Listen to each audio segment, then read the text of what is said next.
അസ്സലാമു അലൈക്കും വറഹ്മത്തുള്ളാഹി വബറകാതുഹു. 29ാമത് പ്രൊഫ്കോണിൽ ഇവിടെ സൂചിപ്പിച്ചതുപോലെ അല്പസമയം നമ്മുടെ ജീവിതത്തിൻ്റെ എല്ലാ മേഖലകളെയും ടച്ച് ചെയ്യുന്ന ചില രാഷ്ട്രീയ കാര്യങ്ങൾ സംസാരിക്കാനാണ് ഇവിടെ ഉദ്ദേശിക്കുന്നത്. നമ്മൾ ഇന്നത്തെ ഒരു സംസാരത്തിലാകത്തുകയായി അങ്ങകലെ ഗസയിൽ ഇന്ന് ജീവന് വേണ്ടി അതുപോലെ തന്നെ അവകാശത്തിന് വേണ്ടി വിശ്വാസം സ്ഥൈര്യമായി നിന്ന് പോകുന്നതിന് വേണ്ടി പോരാടുന്ന ഗസയിലെ പോരാളികളോടൊപ്പം ആ ജനതയോടൊപ്പം അവരുടെ രാഷ്ട്രീയം മുതൽ ക്യാമ്പസിൽ നമ്മൾ കാണുന്ന, നമ്മൾ സംസാരിക്കുന്ന, നമ്മൾ ഇടപഴകുന്ന എല്ലാ മേഖലകളിലെയും കാര്യങ്ങളെ വളരെ പെട്ടെന്ന് ടച്ച് ചെയ്തു പോകണമെന്നാണ് ഈ ഒരു സെഷനിൽ ഉദ്ദേശിക്കുന്നത്. ഇവിടെ രാഷ്ട്രീയ പാർട്ടികളുടെ പ്രതിനിധികളായി 29ാമത് പ്രൊഫ്കോണിൻ്റെ വേദിയിൽ നമ്മുടെ കൂടെയുള്ളത് ഒന്ന് ഡോക്ടർ ജിൻഡോ ജോണാണ്. അദ്ദേഹം KPCCയുടെ അഥവാ കേരള പ്രദേശ് കോൺഗ്രസ് കമ്മിറ്റിയുടെ മീഡിയ വകുപ്പിലെ അംഗമാണ്. നമുക്കൊക്കെ പരിചിതനായ ചർച്ചയിലും മറ്റുമൊക്കെ എപ്പോഴും കണ്ടുപരിചയമുള്ള സുഹൃത്താണ്. അദ്ദേഹത്തെ ആദ്യമായി 29ാമത് പ്രൊഫ്കോണിൻ്റെ വേദിയിലേക്ക് സ്വാഗതം ചെയ്യാണ്. രണ്ടാമതൊന്ന് നമ്മുടെ കൂടെയുള്ളത് മുസ്ലിം സ്റ്റുഡൻസ് ഫെഡറേഷൻ MSFൻ്റെ ദേശീയ പ്രസിഡന്റ് അഹമ്മദ് സാജു ആണ്. അദ്ദേഹത്തെയും നമുക്കെല്ലാവർക്കും വേണ്ടി ഈ പ്രൊഫ്കോണിൻ്റെ പ്രൗഢമായ വേദിയിലേക്ക് സ്വാഗതം ചെയ്യുകയാണ്. അതോടൊപ്പം ഇന്ന് നമ്മുടെ ഈ ചർച്ചയിൽ മൂന്നാമതൊരു പാനലിസ്റ്റായി പങ്കെടുക്കേണ്ടിയിരുന്നത് സഞ്ജീവാണ്, PS സഞ്ജീവ്, SFIയുടെ കേരള സംസ്ഥാന സെക്രട്ടറി. അദ്ദേഹം ചില പ്രയാസങ്ങൾ കൊണ്ട് ഈ ചർച്ചയിൽ എത്തില്ല എന്ന് അറിയിച്ചിട്ടുണ്ട്. ഏതായാലും വ്യത്യസ്ത രാഷ്ട്രീയ ധ്രുവങ്ങളിൽ നിൽക്കുന്ന, പോളുകളിൽ നിൽക്കുന്ന ആളുകളാണ് ഈ ചർച്ചയിൽ നമ്മുടെ കൂടെയുള്ളത്.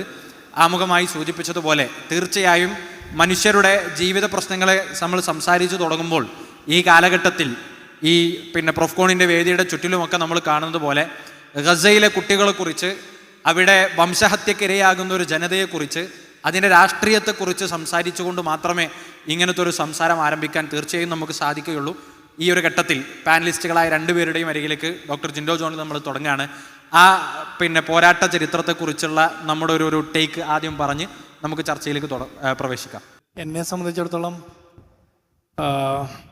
എൻ്റെ പ്രസ്ഥാനത്തെ സംബന്ധിച്ചിടത്തോളം പലസ്തീൻ വിഷയത്തിൽ പതിറ്റാണ്ടുകൾക്ക് മുമ്പ് മഹാത്മാഗാന്ധിയും ജവഹർലാൽ നെഹ്റു എടുത്ത പൊസിഷനിൽ നിന്ന് ഒരു ഇഞ്ച് പോലും പുറകോട്ട് പോകാൻ പറ്റില്ല.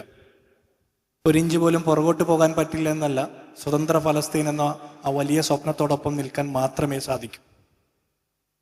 അത്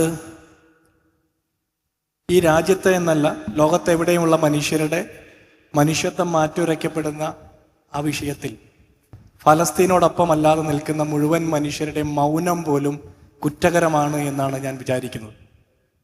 എന്തുകൊണ്ട് നമ്മുടെ രാജ്യത്ത് ഒരു വിഭാഗം മനുഷ്യർ ഇപ്പോഴും ഇസ്രായേലിനോടൊപ്പം നിൽക്കുന്നു എന്ന് ചോദിച്ചാൽ, നമ്മുടെ സംസ്ഥാനത്ത് ചില ആളുകൾ അവിടെ ജോലി ചെയ്യുന്നുണ്ട്, അല്ലെങ്കിൽ നമുക്ക് ചില പ്രത്യേക മതവിഭാഗങ്ങളോടുള്ള എതിർപ്പ് കൊണ്ട്, സംഘപരിവാർ വൽകൃതമായ മനോഗതി കൊണ്ട്, അങ്ങനെ പല കാരണങ്ങൾ കൊണ്ടായിരിക്കും.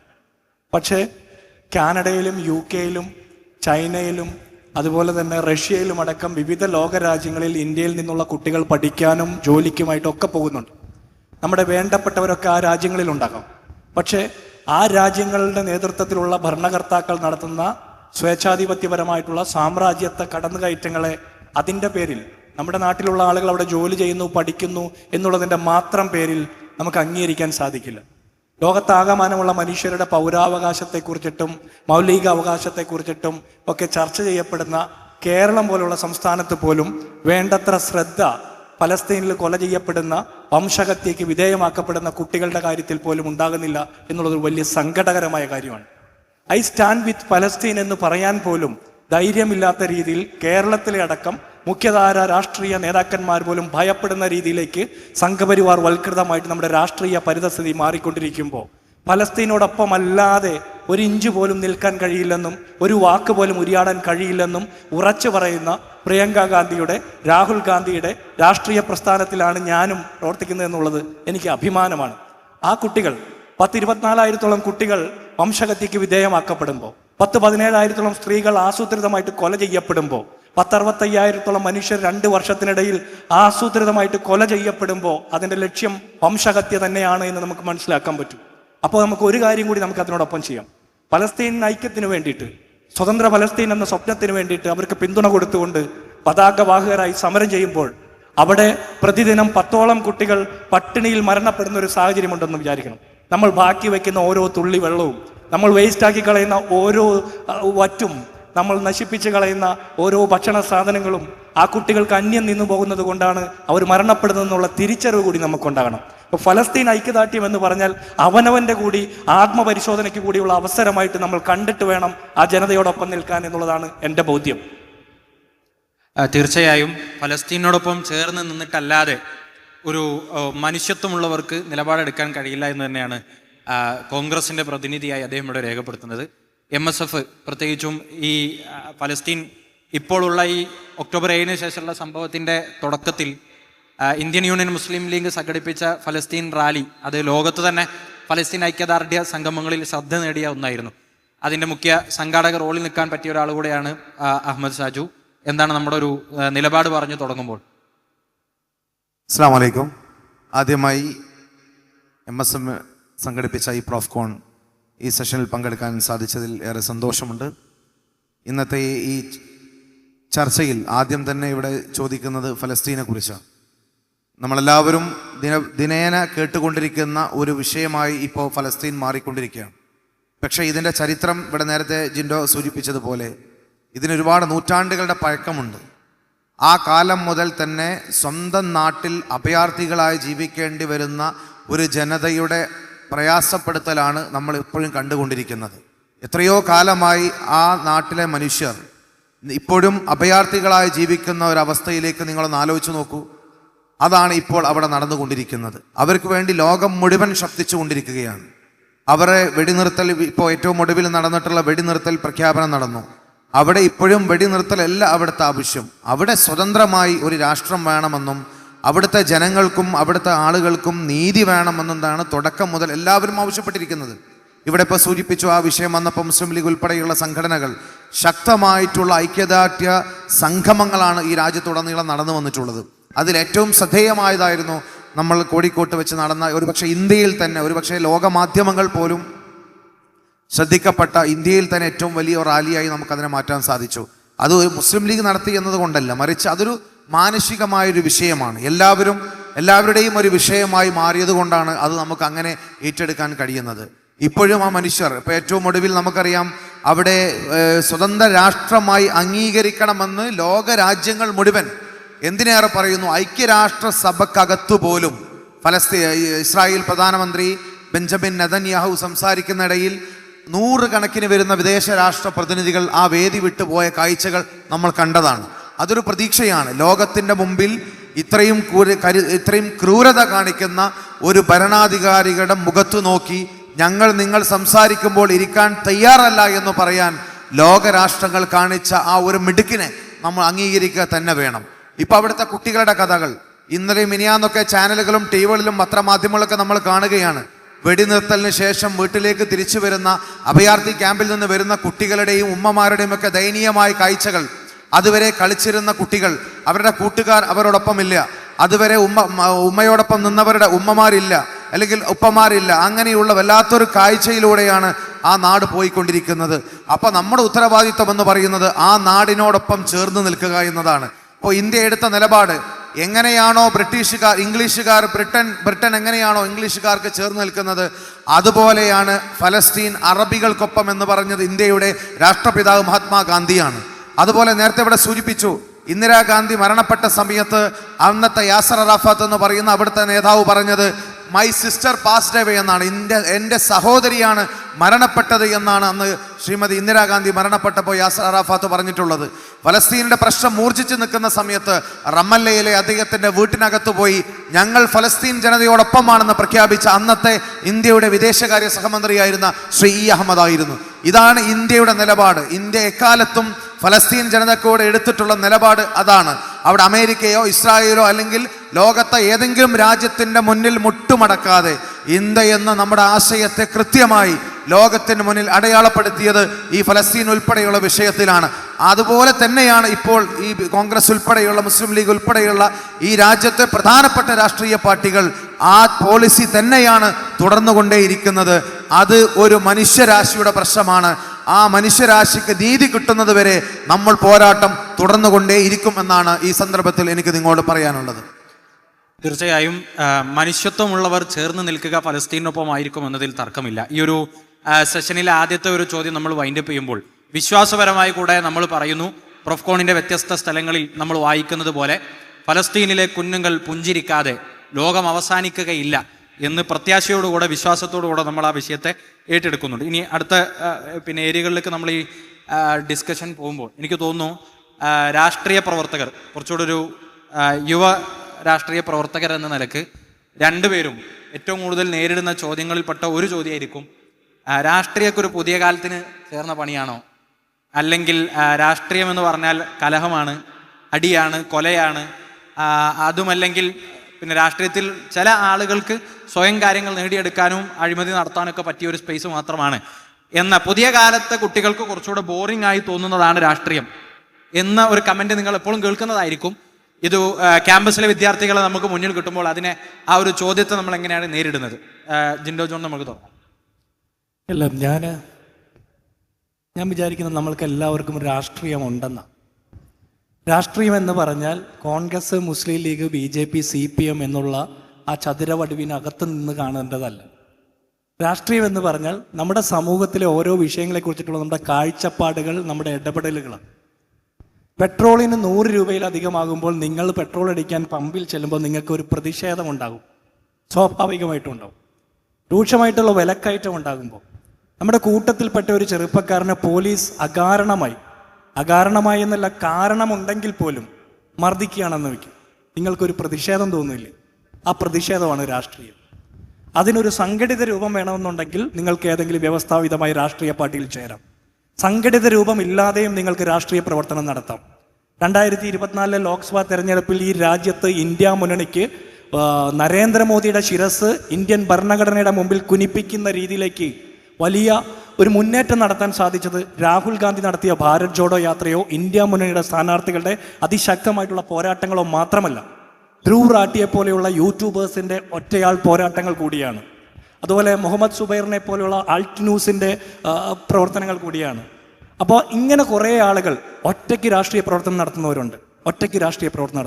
ഒന്നുകിൽ നിങ്ങൾക്ക് ഒറ്റയ്ക്ക് രാഷ്ട്രീയ പ്രവർത്തനം നടത്താം, അല്ലെങ്കിൽ സംഘടിതമായിട്ട് വ്യവസ്ഥാപിത സംഘടനകളിൽ നിന്ന് രാഷ്ട്രീയ പ്രവർത്തനം നടത്താം. രാഷ്ട്രീയമില്ലാതെ നിങ്ങൾക്ക് ഒരു നിമിഷം പോലും ശ്വാസം എടുക്കാൻ സാധിക്കില്ല. നിങ്ങൾ ഇപ്പോഴും രാഷ്ട്രീയ പ്രവർത്തനത്തിലാണ്. നിങ്ങൾ ഈ പ്രോഫ്കോണിൻ്റെ ഈ വേദിയിൽ സദസ്സിൽ വന്നിരുന്ന് ഈ പരിപാടിയിൽ പങ്കെടുക്കുമ്പോഴും നിങ്ങൾ രാഷ്ട്രീയ പ്രവർത്തനത്തിൻ്റെ ഭാഗമാണ്.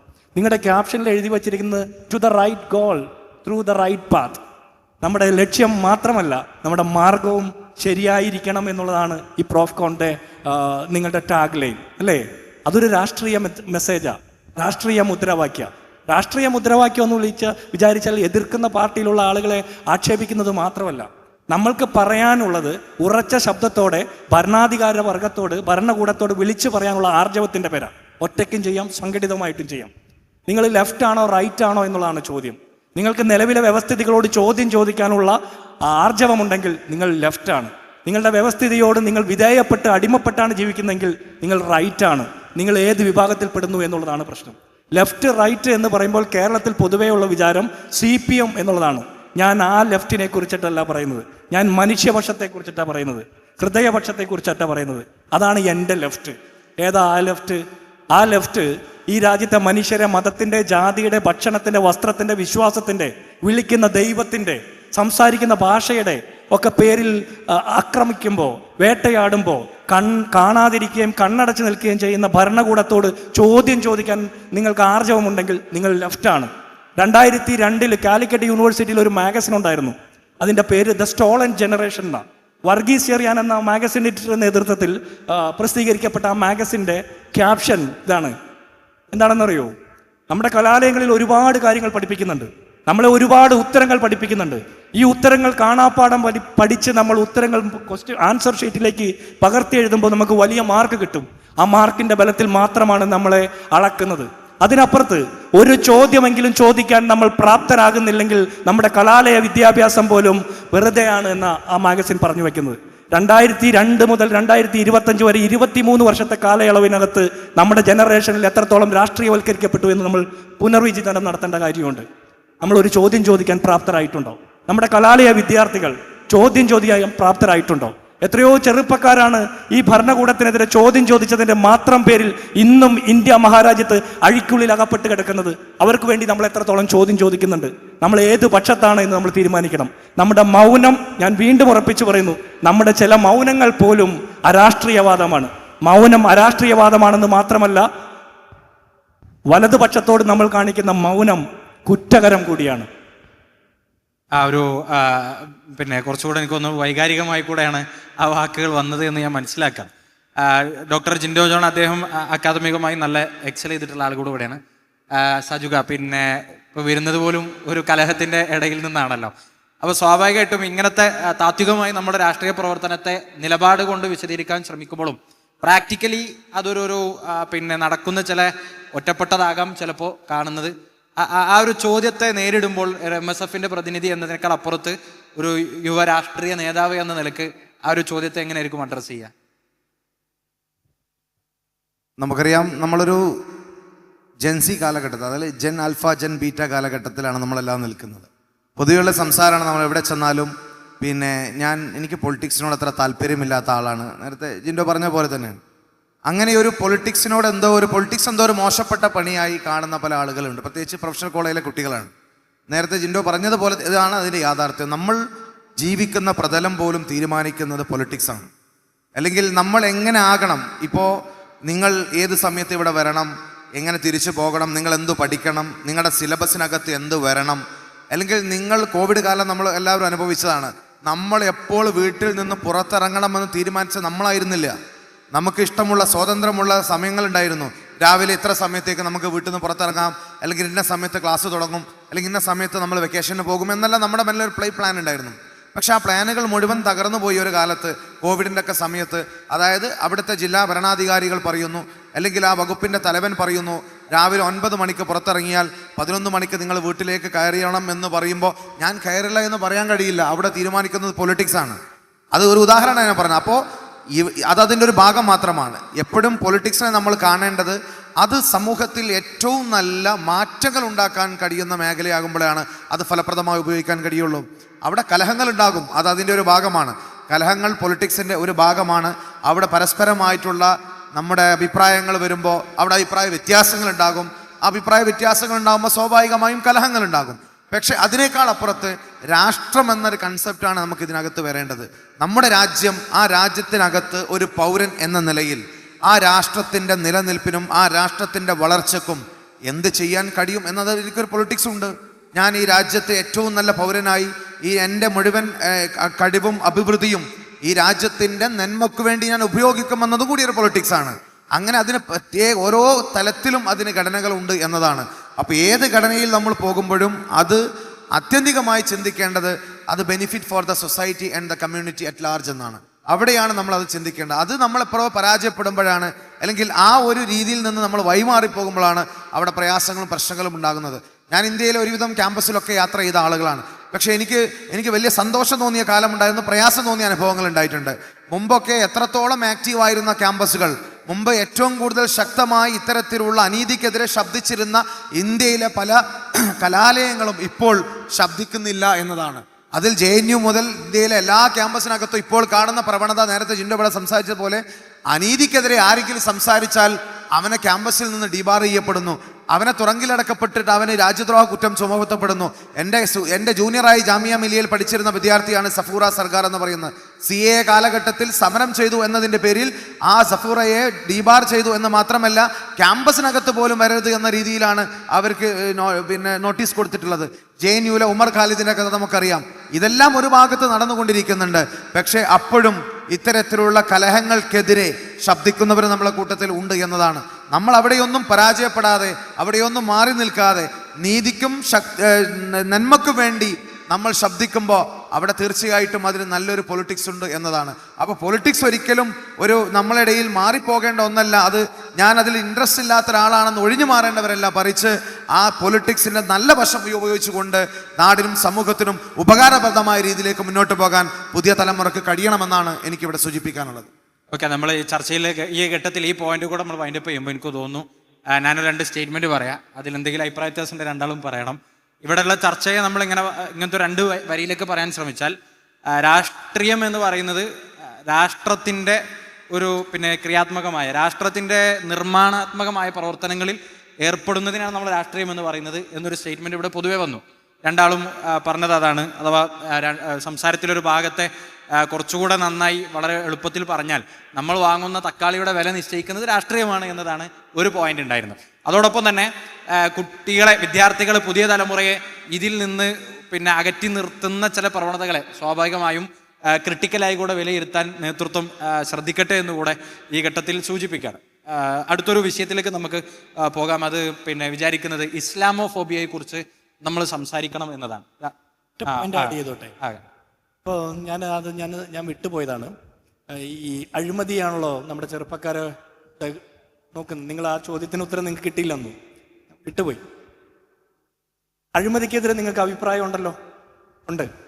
എന്താ നമ്മൾ ചെയ്യുക? രാഷ്ട്രീയക്കാർ മുഴുവൻ അഴിമതിക്കാരാണെന്ന് നമ്മൾ പറഞ്ഞ് വീട്ടിലിരുന്നാൽ മതിയോ? അഴിമതി വിരുദ്ധരായിട്ടുള്ള നിങ്ങളെ പോലുള്ള രംഗത്ത് വരണ്ടേ? ഒരു സിസ്റ്റം കറപ്റ്റാണ് എന്ന് തോന്നിയാൽ അതിനെതിരെ ശബ്ദിക്കാൻ നിങ്ങളില്ലെങ്കിൽ പിന്നെ ആര് ശബ്ദിക്കും? നമ്മൾ ഇറങ്ങണം. ഞാൻ വിചാരിക്കുന്നത്, ഞാൻ കേരളത്തിൽ കുറേ സ്ഥലങ്ങളിൽ സന്ദർശിക്കുന്നതാണ്, നമ്മൾ അഴിമതിക്കാരാണെന്നാണ് പൊതുവെ രാഷ്ട്രീയക്കാരെ പറയുന്നത്. ഈ സമൂഹത്തിലെ എല്ലാ കുഴപ്പങ്ങളുടെയും ഉത്തരവാദി രാഷ്ട്രീയക്കാരാണെന്ന് പറയുന്നു. രാഷ്ട്രീയക്കാർ എന്ന ഒരു പ്രത്യേക വിഭാഗമില്ല. ആദ്യം നമ്മൾ മനസ്സിലാക്കേണ്ടത് അതാണ്. നമ്മൾ ഉൾപ്പെടെ എല്ലാവരുമാണ് രാഷ്ട്രീയക്കാർ. നമ്മൾ മിണ്ടാതിരിക്കുമ്പോഴാണ് ചില അഴിമതിക്കാർ രംഗത്ത് വരുന്നത്. അവർ കറക്റ്റ് ചെയ്യപ്പെടണമെങ്കിൽ കറപ്ഷനെതിരെ നമ്മൾ രംഗത്ത് വരണം. നിങ്ങൾക്കൊരാവശ്യം വരുമ്പോൾ നിങ്ങൾ ആദ്യം ഓടിയെത്തുന്നത് വില്ലേജ് ഓഫീസറുടെ അടുത്താണോ ജില്ലാ കളക്ടറുടെ അടുത്താണോ? നിങ്ങളൊരു പൊതുപ്രവർത്തകൻ്റെ അടുത്തായിരിക്കും. പൊളിറ്റിക്സ് ഒരു താങ്ക്ലെസ് ജോബാണ്. ഒരു MLA 100 കാര്യങ്ങൾ ചെയ്യുന്നതിൽ 99 കാര്യങ്ങളും വൃത്തിക്ക് ചെയ്യുകയും 100ാമത്തെ കാര്യത്തിൽ ഒരു പാകപ്പിഴ വന്നാൽ അതുവരെ ചെയ്ത മുഴുവൻ കാര്യവും ആക്ഷേപിക്കപ്പെടുന്ന ഒരു സാഹചര്യം ഉണ്ടാവും, അല്ലേ? പൊളിറ്റിക്സ് ഒരു താങ്ക്ലെസ് ജോബാണ്. ഇത് ആക്ച്വലി ഒരു ജോബും അല്ല, ഒരു സർവീസ് മാത്രമാണ്. ആ സാഹചര്യത്തിൽ നമുക്ക് കറക്റ്റ് ചെയ്യണമെന്ന് ഏതൊക്കെ സിസ്റ്റത്തിൽ നമ്മൾ ആഗ്രഹിക്കുന്നോ ആ സിസ്റ്റത്തിൽ നമ്മൾ രംഗത്ത് വരണം. അങ്ങനെ കറക്റ്റ് ചെയ്യപ്പെട്ടിട്ടുള്ളതാണ് ഈ രാജ്യത്തിൻ്റെ ചരിത്രം. അങ്ങനെയാണ് കറക്റ്റ് ചെയ്യാൻ പറ്റുള്ളൂ. അഴിമതിക്കാരെ കണ്ടിട്ട് ഈ സിസ്റ്റം മുഴുവൻ അഴിമതിയാണ് എന്ന് പറയുന്ന നമ്മൾ മാറി നിന്നാൽ ഇതേ അഴിമതിക്കാരും അവരുടെ പിന്തുടർച്ചക്കാരുമായിരിക്കും നാളെ നമ്മുടെ നാട്ടിലെ സകലത്തിൻ്റെയും തീരുമാനങ്ങൾ എടുക്കുക. ഈ പറഞ്ഞ പോലെ തക്കാളിയുടെ വില തൊട്ട് പെട്രോളിൻ്റെ വില വരെ തീരുമാനിക്കുന്ന അഴിമതിക്കാരായിരിക്കും. അതിനു പകരം അഴിമതി ഇല്ലാത്ത തീരുമാനങ്ങൾ ഉണ്ടാക്കപ്പെടണമെങ്കിൽ അതിന് വിരുദ്ധരായിട്ടുള്ള നമ്മൾ രംഗത്ത് വരണം. നിങ്ങൾ പൊളിറ്റീഷ്യൻസിനാവണ്ടേ? പൊളിറ്റീഷ്യൻസ് എന്ന് പറഞ്ഞാൽ കതറിട്ടിട്ട് സമരം ചെയ്യുന്നവർ മാത്രമല്ല. പൊളിറ്റീഷ്യൻസ് എന്ന് പറഞ്ഞാൽ അഭിപ്രായമുള്ളവർ, അഭിപ്രായം തുറന്നു പറയുന്നവർ, നിലവിലെ സിസ്റ്റത്തെ കറക്റ്റ് ചെയ്യാൻ ആർജവമുള്ളവർ. തീർച്ചയായും അതിനെ ഉൾക്കൊള്ളാണ്. ഒപ്പം വീണ്ടും നമ്മൾ പറഞ്ഞതുപോലെ യുവാക്കളെ അട്രാക്ട് ചെയ്യുന്നതിൽ നിന്ന് അകറ്റി നിർത്തുന്ന ചില ഘട്ടങ്ങൾ ഏതായാലും സ്വാഭാവികമായും എല്ലാ സ്ഥലത്തുള്ളതുപോലെ രാഷ്ട്രീയത്തിലുണ്ട്. അതുകൂടെ ക്രിട്ടിക്കലായി എടുക്കണം എന്ന വാചകത്തോടുകൂടെ നമ്മൾ ഏതായാലും ആ ഡിസ്കഷൻ ഇവിടെ ക്ലോസ് ചെയ്യാം. നമ്മൾ അടുത്തൊരു വിഷയം പറഞ്ഞത് ഇസ്ലാമോഫോബിയാണ്. അഥവാ ഇസ്ലാമിനെ കുറിച്ച് ഭയം ജനിപ്പിക്കുക എന്ന ഫോബിയ. ഇസ്ലാം, മുസ്ലിം എന്നൊക്കെ പറഞ്ഞാൽ എന്തോ പ്രശ്നമുള്ള ആളുകളാണ്, അടുപ്പിക്കാൻ പറ്റാത്ത ആളുകളാണ് എന്നൊരു ചിന്താഗതി ഇവിടെ ഉണ്ട്. ആ ഇസ്ലാമോഫോബിയ എന്നൊരു യാഥാർത്ഥ്യത്തെ മുസ്ലിം സ്റ്റുഡൻസ് ഫെഡറേഷൻ ആയാലും കോൺഗ്രസ് ആയാലും അതിനെ റദ്ദ് ചെയ്യുന്നുണ്ട്, റിജക്റ്റ് ചെയ്യുന്നുണ്ട് ഞാൻ വിചാരിക്കുന്നില്ല.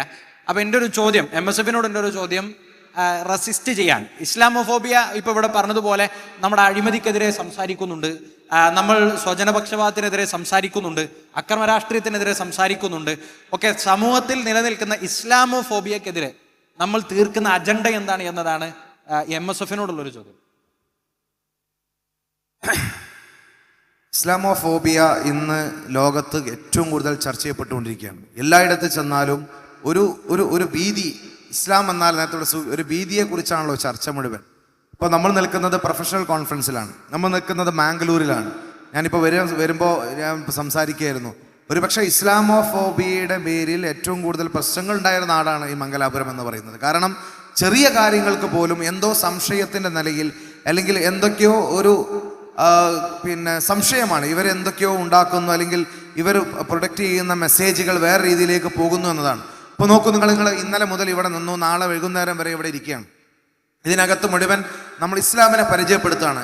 യഥാർത്ഥത്തിൽ ഇവിടെ പ്രശ്നമെന്ന് പറയുന്നത് യാഥാർത്ഥ്യമായി ഇസ്ലാമിനെ പരിചയപ്പെടുത്തി കൊടുക്കുന്നുള്ള അപാകതയാണ് എന്നാണ് നമ്മളല്ല പറയുന്നത്.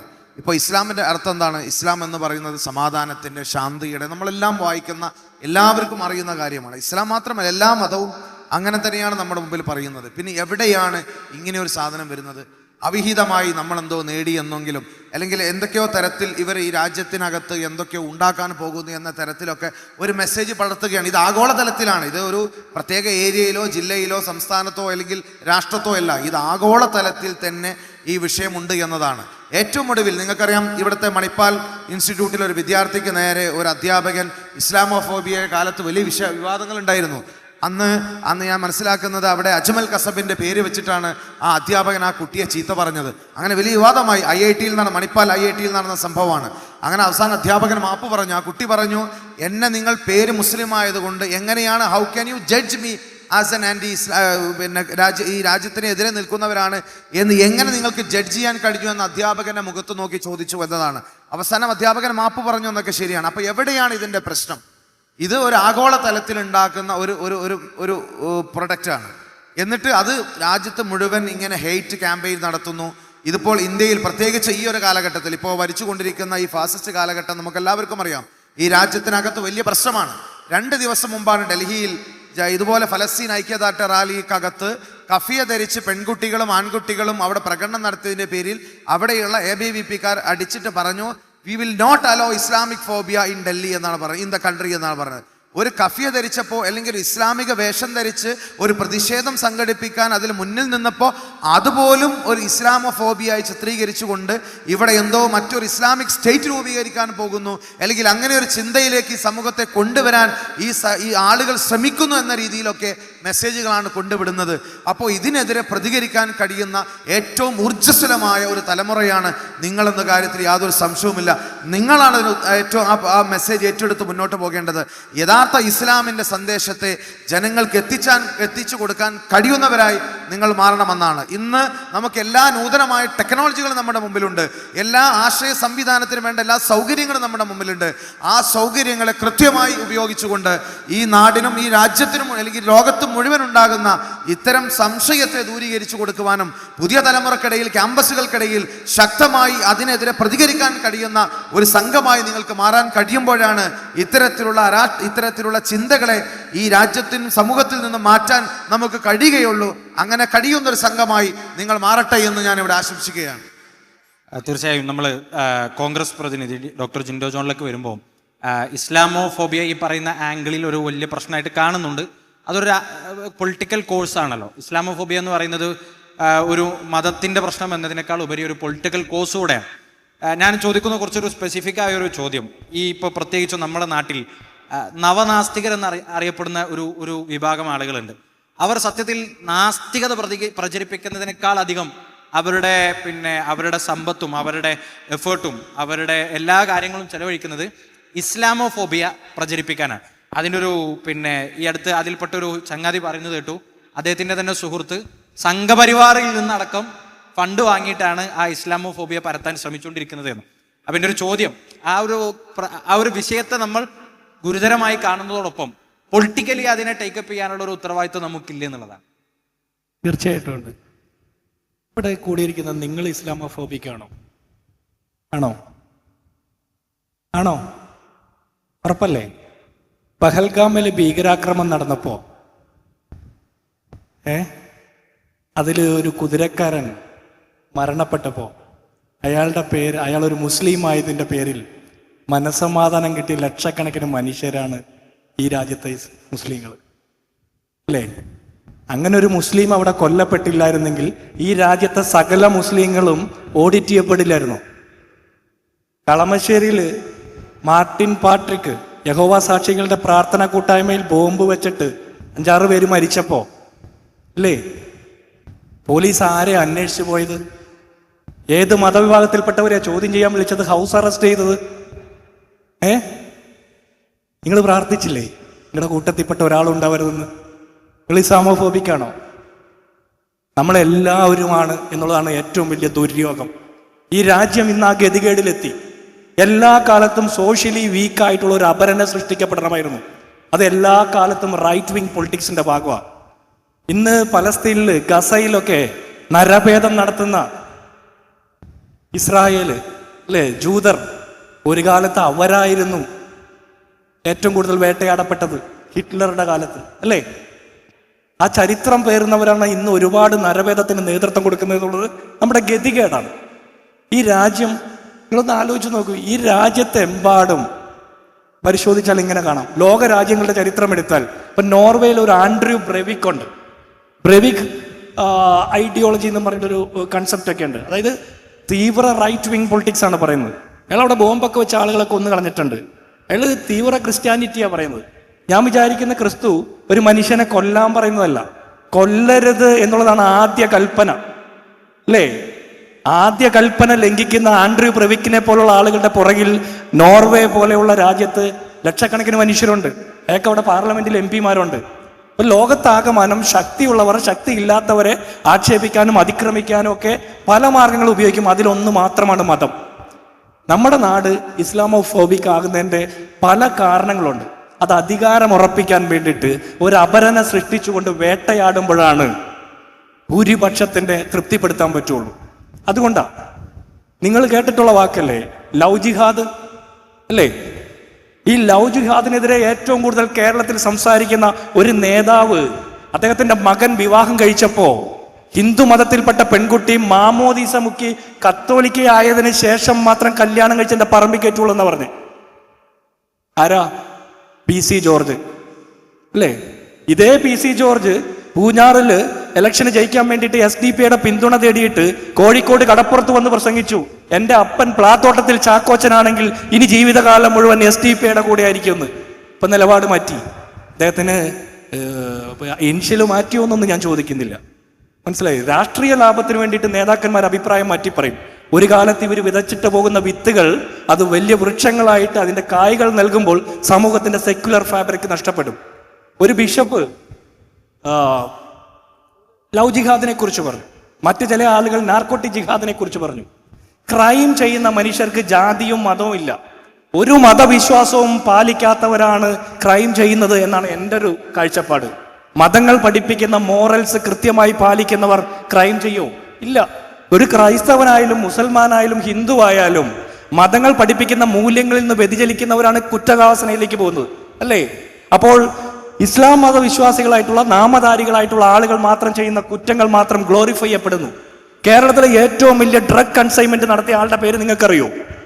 മൂവാറ്റുപുഴക്കാരനാ. അറിയോ നിങ്ങൾക്ക്? ഞാൻ പേര് പറയുന്നില്ല, നിങ്ങൾ കണ്ടെത്ത്. കേരളത്തിലെ ഏറ്റവും വലിയ ഡ്രഗ് കൺസൈൻമെന്റ് നടത്തിയതിന്റെ പേരിൽ ആന്റി നാർക്കോട്ടിക് സെല്ല് പിടിച്ച അറസ്റ്റ് ചെയ്ത ആള് ക്രൈസ്തവ നാമധാരിയാണ്.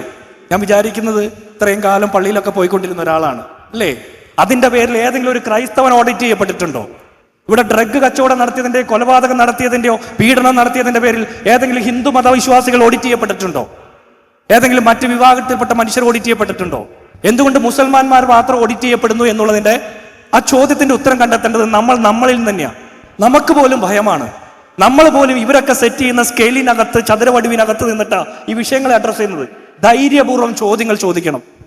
ലോകത്ത് കരുണയുടെ സന്ദേശം പറയുന്ന ബുദ്ധമത വിശ്വാസികളാണ് ഏറ്റവും ക്രൂരകൃത്യങ്ങളിലൂടെ വേട്ടയാടുന്നത് മനുഷ്യരെ, അല്ലേ? മതങ്ങൾ പഠിപ്പിക്കുന്ന സാരം മനുഷ്യന് മനസ്സിലാകാതെ വരുമ്പോൾ മനുഷ്യർ അവർക്ക് തോന്നിയ പോലെ കുറ്റകൃത്യങ്ങൾ ചെയ്യും. അതിന്റെ ഉത്തരവാദിത്തം മുഴുവൻ മതങ്ങളുടെ ചുമലിലല്ല കെട്ടിവെക്കേണ്ടത്. ആ മിനിമം തിരിച്ചറിവ് നമ്മുടെ സമൂഹത്തിൽ ഇല്ലാതാക്കപ്പെടുമ്പോൾ ഇസ്ലാമോഫോബിക ഒരു രാഷ്ട്രീയ ആയുധമാണ്. അധികാരം ഉറപ്പിക്കാൻ വേണ്ടിയിട്ടുള്ള അവസരമായിട്ട് അത് തീവ്ര റൈറ്റ് വിങ് പൊളിറ്റീഷ്യൻസ് ഉപയോഗിക്കും. അതിൽ ആരൊക്കെ പെടുന്നു എന്നുള്ളതാണ്. അതിൽ നമ്മൾ ഇല്ല എന്ന് സ്ഥാപിക്കലാണ് നമ്മുടെ ഉത്തരവാദിത്വം. നമ്മൾ ഈ പൊളിറ്റിക്സിന്റെ ഭാഗമല്ല എന്ന് നമുക്ക് പറയാൻ പറ്റണം. എന്തുകൊണ്ടാ മധുരയിൽ പോയി കഫിയ അണിഞ്ഞ നേതാക്കന്മാർക്ക് കേരളത്തിൽ ഒരു കാഫിർ സ്ക്രീൻഷോട്ട് പടച്ചു വിട്ടവരെ പിടിച്ച് നിയമത്തിന്റെ മുമ്പിൽ കൊണ്ടുവരാൻ പറ്റാത്തത്? ഒരു ഇസ്ലാം മത വിശ്വാസിയായിട്ടുള്ള ചെറുപ്പക്കാരൻ തെരഞ്ഞെടുപ്പിൽ ജയിക്കുമ്പോൾ എന്തുകൊണ്ടാണ് അത് വർഗീയതയുടെ വിജയമാണെന്ന് ആഗോള പൗരാവകാശത്തെ കുറിച്ച് പ്രസംഗിക്കുന്നവർ നിരന്തരം പറയുന്നത്? എന്ത് ഗതികേടാണത്? ഇപ്പൊ കേരളം പോലും വലിയ തോതിൽ ഇസ്ലാമോഫോബിക്കാണ്. അത് തിരുത്തേണ്ടത്, അതിന്റെ ഉത്തരവാദിത്വം ഏറ്റെടുക്കേണ്ടത് നമ്മളാണ്. തീർച്ചയായും വലിയൊരു സന്ദേശമാണ് ഈ ഘട്ടത്തിൽ നമ്മൾ നൽകുന്നത്. രാഷ്ട്രീയ പാർട്ടികളെ സംബന്ധിച്ചിടത്തോളം അവരുടെ ഒരു പൊതു മിനിമം പരിപാടികളിലേക്ക് ഇസ്ലാമോഫോബിയെ റെസിസ്റ്റ് ചെയ്യാനുള്ള അജണ്ടകൾ വരേണ്ട കാലഘട്ടമാണ് എന്നതോടൊപ്പം നമ്മളൊക്കെയും തന്നെ മാറി ചിന്തിക്കേണ്ട ചില കാര്യങ്ങൾ കൂടെ ഈ സമയത്ത് പോയിന്റ് ഔട്ട് ചെയ്യാൻ വളരെ പെട്ടെന്ന് ഈ ഒരു സെഷൻ നമുക്ക് കൺക്ലൂഡ് ചെയ്യാമെന്ന് തോന്നുന്നു. അതിനു മുമ്പ് രണ്ട് ചോദ്യങ്ങൾ കൂടെ രണ്ട് പാനലിസ്റ്റിലേക്കും വരാണ്. വളരെ പെട്ടെന്ന് പറഞ്ഞാൽ ഇപ്പോൾ സംഘപരിവാർ രാഷ്ട്രീയം അല്ലെങ്കിൽ സംഘപരിവാർ ഇവിടെ ഉണ്ടാക്കിക്കൊണ്ടിരിക്കുന്ന പൊല്ലാപ്പ് നമുക്കൊക്കെ നന്നായി അറിയുന്നതാണ്. ആരും അതിനെ അംഗീകരിക്കുന്നില്ല. എന്തായിരിക്കും മിനി സംഘപരിവാറിന്റെ ഭാവി എന്ന് ചോദിച്ചാൽ അതിന് MSF എന്താണ്, കോൺഗ്രസ് എന്താണ് മറുപടി പറയുക എന്നതാണ് അറിയേണ്ടത്. സംഘപരിവാറിന്റെ ഭാവി ഇനി എന്താണ് എന്നതാണ്. ഇപ്പോൾ ഓടിച്ചോരി കൂടെ പ്രത്യേക പുറത്തു വന്നൊരു ഘട്ടത്തിൽ നമ്മൾ കാണുന്ന കാഴ്ചയിൽ ഇനി അവരുടെ ഭാവി എന്താണ്? നേരത്തെ നിങ്ങൾ സൂചിപ്പിച്ച നവനാസ്തികരെ കുറിച്ചിട്ട് പറഞ്ഞില്ലേ, രവിചന്ദ്രൻ എന്ന് പറഞ്ഞ ഒരാളുണ്ട്. ബീഫും ബിലീഫും എന്ന് പറഞ്ഞൊരു പുസ്തകം പ്രസിദ്ധീകരിച്ച ആളാണ്. ഒരു ചുമന്ന പടച്ചട്ടയിൽ ഒരു പശുവിൻ്റെ പടമൊക്കെ വെച്ചിട്ട് 2014 മോദി സർക്കാർ അധികാരത്തിൽ വന്ന ആ സാഹചര്യത്തെ വെച്ചിട്ട് ബീഫും ബിലീഫും എന്ന് പറഞ്ഞൊരു പുസ്തകം പ്രസിദ്ധീകരിച്ച എഴുത്തുകാരനാണ്. അദ്ദേഹത്തിൻ്റെ പ്രധാന പണി ഇപ്പോൾ ഇസ്ലാമോഫോബിക് സന്ദേശം പകർത്തുക. എങ്ങനെയാണ് നവനാസ്തികരൊക്കെ മതനിഷേധം പറയാം, അത് അവരുടെ സ്വാതന്ത്ര്യം, അവർ പറഞ്ഞോട്ടെ. എങ്ങനെയാണ് ഇസ്ലാമോഫോബിക് ആയിട്ട് മാത്രം കൺവേർട്ട് ചെയ്യപ്പെടുന്നത്? അതിൻ്റെ കാരണം ഇന്ന് ഈ രാജ്യത്തെ ഏറ്റവും നല്ല സെല്ലിങ്, അതായത് മാർക്കറ്റുള്ള ഒരു പ്രോഡക്റ്റ് ഇസ്ലാമോഫോബിയയാണ്. അതുകൊണ്ടാണ്. അപ്പൊ സംഘപരിവാറിന്റെ ഭാവി എന്താണെന്ന് ചോദിച്ചാൽ, സംഘപരിവാറിന് വർത്തമാനവും ഉണ്ട്, ഭാവിയും ഉണ്ട്, ഭൂതകാലവും ഉണ്ട്. ഗാന്ധി 77 വർഷം മുമ്പ് 78 വയസ്സുള്ള ഒരു പടുവൃത്തന്റെ ഇടനെഞ്ചിലേക്ക് വെടിവെച്ച ആ സംഘപരിവാറിന്റെ ആ തോക്ക് ഇന്നും വെടിവെച്ചുകൊണ്ടിരിക്കുന്നുണ്ട്. ഇന്നും നാഥുറാം വിനായക് ഗോഡ്സയുടെ കൈ കൊടുത്ത തോക്കിന് കാഞ്ചി വലിച്ചു കൊടുത്തത് RSSഉം ഹിന്ദു മഹാസഭയാണ്. അത് ഇന്നും കാഞ്ചി വലിക്കുന്നുണ്ട്. 10,000-കണക്കിന് മനുഷ്യരിലേക്ക് വർഗീയ ലഹളകളുടെ രൂപത്തിൽ ഇസ്ലാമോഫോബിക്കായിട്ട് മതവിദ്വേഷത്തിന്റെ പേരിൽ കേരളത്തിന് പുറത്തുള്ള ക്രിസ്ത്യാനികളെ വേട്ടയാടുന്നതിന്റെ പേരിൽ ദളിതരെയും ആദിവാസികളെയും ന്യൂനപക്ഷങ്ങളെയും പാർശ്വവൽക്കരിക്കപ്പെടുന്നവരെയും മുഴുവൻ വേട്ടയാടുന്ന രൂപത്തിൽ ഇന്നും സംഘപരിവാറിന്റെ തോക്കുകൾ തീതുപ്പിക്കൊണ്ടിരിക്കുന്നുണ്ട്. സംഘപരിവാറിന് ഭാവിയുണ്ട്, സംഘപരിവാറിന് ഭൂതവുമുണ്ട്, വർത്തമാനമുണ്ട്. എല്ലാ കാലത്തും ലോകത്തെ എല്ലാ രാജ്യത്തും ഒരു വിഭാഗം റൈറ്റ് വിങ് ആണ്. അവരെന്നും റൈറ്റ് വിങ് ആയിട്ട് തന്നെ നിലനിൽക്കുകയും ചെയ്യും. അവരുടെ ഭാവി കൂടുതൽ ശോഭനമാകാതിരിക്കാൻ പ്രതിരോധിക്കേണ്ടതാണ് നമ്മുടെ രാഷ്ട്രീയ ഉത്തരവാദിത്വം. അതുകൊണ്ടാണ് ഞാൻ പറഞ്ഞത്, നമ്മളെല്ലാവരും രാഷ്ട്രീയ പ്രവർത്തകരാകണം, നമ്മളെല്ലാവരും രാഷ്ട്രീയ ബോധ്യമുള്ളവരാകണം. ഉച്ചയ്ക്ക് മുമ്പുള്ള സെഷനിൽ മുൻ ചീഫ് ഇലക്ഷൻ കമ്മീഷണർ നടത്തിയ സെഷനിൽ നിങ്ങളോടൊരു ചോദ്യം ചോദിച്ചു. എങ്ങനെയാ വോട്ട് ചേർക്കുക, നിങ്ങൾക്ക് വോട്ടുണ്ടോ, BLOയെ അറിയോ എന്നൊക്കെ ചോദിച്ചു. നിങ്ങൾക്ക് എത്ര പേർക്കറിയാം? രാഹുൽ ഗാന്ധി ഈ രാജ്യത്ത് വോട്ട് ചോരിയുടെ മുദ്രാവാക്യം ഉയർത്തിക്കൊണ്ട് വോട്ടധികാർ യാത്ര നടത്തി. കേരളത്തിലെമ്പാടും പ്രചരണം നടന്നു, ഇല്ലേ? നമ്മൾക്ക് പ്രതിഷേധിച്ചാൽ മാത്രം പോരാ, നമ്മൾ എടുക്കേണ്ട പണി കൂടി നമ്മൾ എടുക്കണം. നമുക്ക് വോട്ടുണ്ടോ, നമുക്ക് വേണ്ടപ്പെട്ടവർക്ക് വോട്ടുണ്ടോ, നമ്മുടെ അതേ രാഷ്ട്രീയം പറയുന്നവർക്ക് വോട്ടുണ്ടോ എന്ന് പരിശോധിക്കാനുള്ളത് കൂടി രാഷ്ട്രീയ പ്രവർത്തനത്തിന്റെ ഭാഗമാണ്. അപ്പൊ ഏത് സമൂഹത്തിലാണ് ജീവിക്കുന്നതെന്നുള്ള തിരിച്ചറിവ് നമുക്കുണ്ടാകണം. ആ തിരിച്ചറിവ് നമുക്കുണ്ടാകുന്ന സമയത്ത് പ്രതിരോധിക്കാനുള്ള ഊർജം തന്നെ നമ്മുടെ സിരകളിൽ ഓടിയെത്തും. അപ്പോൾ സംഘപരിവാറിന്റെ ഭാവി ശോഭനമാകാതിരിക്കും. അല്ലാത്തിടത്തോളം കാലം, ചോദ്യം ചോദിക്കാൻ നമുക്ക് ശേഷിയില്ലാത്തിടത്തോളം കാലം, ചോദ്യത്തിന് അനുകൂലമായിട്ട് പ്രവർത്തിക്കാൻ നമുക്ക് ആർജവമില്ലാത്തിടത്തോളം കാലം സംഘപരിവാറിന്റെ ഭാവി തീഷ്ണമായിരിക്കും. സംഘപരിവാറിന്റെ ഭാവി ഈ കത്തി നിൽക്കുന്ന ലൈറ്റ് പോലെ ഇങ്ങനെ ഉയർന്നു നിൽക്കണോ എന്ന് നിങ്ങൾ തീരുമാനിക്കണം. അതിന് പകരം സംഘപരിവാർ കൊന്ന ഗാന്ധിയെ കൊണ്ട് പരിച തീർത്ത് പ്രതിരോധിക്കണോ എന്നുള്ളത് നമ്മുടെ രാഷ്ട്രീയ തീരുമാനമാണ്.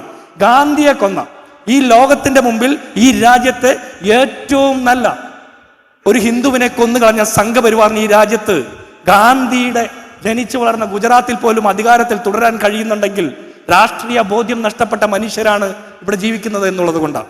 രാഷ്ട്രീയ ബോധ്യം നഷ്ടപ്പെട്ടത് കൊണ്ട് നമുക്ക് രാഷ്ട്രീയ ബോധ്യം തിരിച്ചെടുക്കാൻ പറ്റിയില്ലെങ്കിൽ സംഘപരിവാറിന് ഭാവിയുണ്ട്. അല്ലെങ്കിൽ സംഘപരിവാറിന് അധികാരത്തിൽ നിന്ന് പുറത്തേക്ക് കടത്താൻ പറ്റും. ഒരു ജില്ലാ കളക്ടർ തുടങ്ങി സകല സംവിധാനങ്ങളിലും ഈ രാജ്യത്തെ ഇലക്ഷൻ കമ്മീഷൻ, ഈ രാജ്യത്തെ സുപ്രീം കോടതി, ഈ രാജ്യത്തെ സകല ഭരണഘടനാ സ്ഥാപനങ്ങളിലും സംഘപരിവാറിന്റെ ഡീപ് സ്റ്റേറ്റ് പ്രവർത്തിക്കുന്നുണ്ട്. അതിനെതിരെ നിലയുറപ്പിക്കുമ്പോൾ നമ്മൾ ചിലപ്പോൾ ഒറ്റപ്പെട്ടു പോകാം. ഒറ്റയ്ക്കാണ് എന്ന് തോന്നുമ്പോൾ കിട്ടുന്ന ഒരു ഒടക്കത്തെ ധൈര്യമുണ്ട്.